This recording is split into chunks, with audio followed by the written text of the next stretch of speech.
Oi pessoal, hoje a gente vai falar sobre ELA, esclerose lateral amiotrófica, que é uma doença neurodegenerativa, assim como é o Alzheimer e o Parkinson.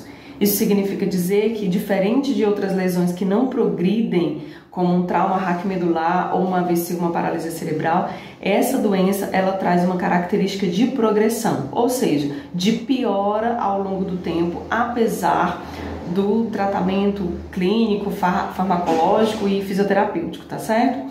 No sentido de que é uma doença que até hoje não tem cura e esse processo de progressão ele vai acontecer independente do tratamento que esteja sendo realizado. Esse tratamento, óbvio, ele precisa acontecer para dar mais qualidade de vida para essa pessoa e para permitir uma convivência com os sintomas e com a doença ao longo da vida desse paciente, desse indivíduo, certo?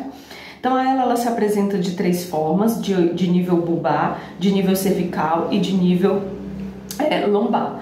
Ela envolve o sistema motor de uma maneira particular, tanto o neurônio motor superior quanto o neurônio motor inferior. Falava-se que o distúrbio sensorial não estava presente na ELA, a não ser que fosse um distúrbio subjacente, mas em alguns exames de imagem já mostram que outras regiões, além do sistema motor, podem estar envolvidas na ELA. Sistema nervoso autônomo, cerebelo, sistema sensorial, oculomotor. Então pode aí existir outros sintomas e outras características de regiões acometidas pela doença. Quando os primeiros sintomas motores surgem na ELA, sugere-se que já 80% desses neurônios motores estejam comprometidos. Daí a complexidade e a gravidade da doença. A ELA de origem bulbar, ela vai se apresentar com disartria, disfagia ou ambas as coisas, com alterações do movimento da língua, com fasciculações, alterações do movimento da musculatura da faringe. Então tem aí uma apresentação mais alta. A de origem cervical terá um comprometimento maior de membros superiores e de origem lombar um comprometimento maior ou inicial, digamos assim, de membros inferiores. A fisioterapia é muito importante no paciente com ela, porque a fisio está fundamentada no processo de reabilitação.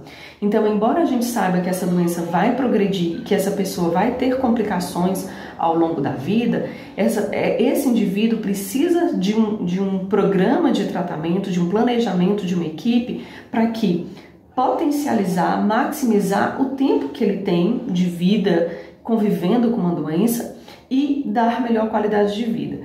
A progressão dessa doença vai envolver, no seu estágio final, os músculos respiratórios, fazendo com que essa pessoa precise aí de um respirador, de uma ventilação mecânica. Mas no estágio inicial, a pessoa mantém a sua funcionalidade, a sua mobilidade, as suas atividades, apesar da fraqueza.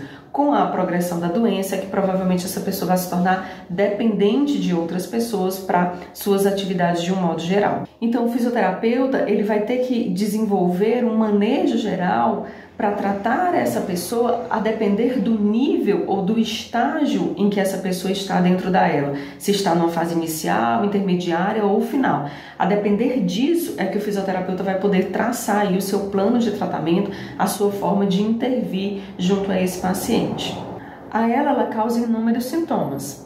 Desde fasciculações, aquelas alterações que eu falei, de movimento da língua, de disfagia, mas também alterações de fraqueza, paresia ou mesmo espasticidade, porque como tem envolvimento de neurônio motor superior e inferior, ela pode trazer as diferentes características das síndromes desses neurônios, do acometimento desses neurônios.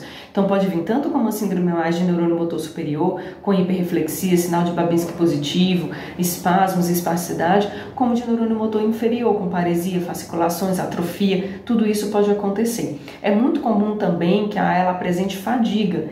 E mesmo não sendo considerada uma doença que causa dor, a maioria dos pacientes se queixam de dor, que pode ter diferentes origens, essa dor nesse paciente. E aí o fisioterapeuta tem condições de administrar melhor esses sintomas para que a pessoa possa conviver com essa doença. A depender da causa dessa dor, o fisioterapeuta teria alguns recursos, como alongamentos, exercícios passivos, exercícios dentro da amplitude de movimento, mobilizações e também educação em dor. Os exercícios de amplitude de movimento e de alongamento, eles são bem aceitos nos pacientes com ela.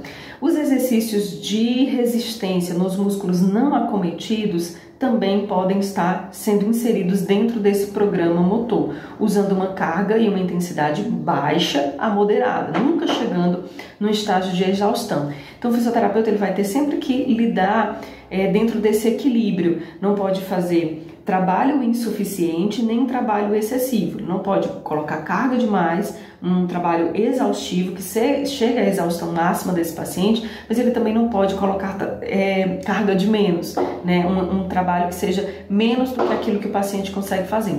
E aí ele tem que ter esse equilíbrio entre o que é excessivo e o que é insuficiente. Então, um dos cuidados que o fisioterapeuta vai ter na ELA, assim como na esclerose múltipla, é não levar esse paciente a uma exaustão excessiva, a uma fadiga excessiva, de colocar uma carga de leve a moderada e uma série de exercícios que não leve esse paciente a uma exaustão, a uma fadiga excessiva. Fazendo isso, o fisioterapeuta vai conseguir aliviar esses sintomas, maximizar e potencializar as atividades do dia a dia desse paciente e dar uma maior qualidade de vida.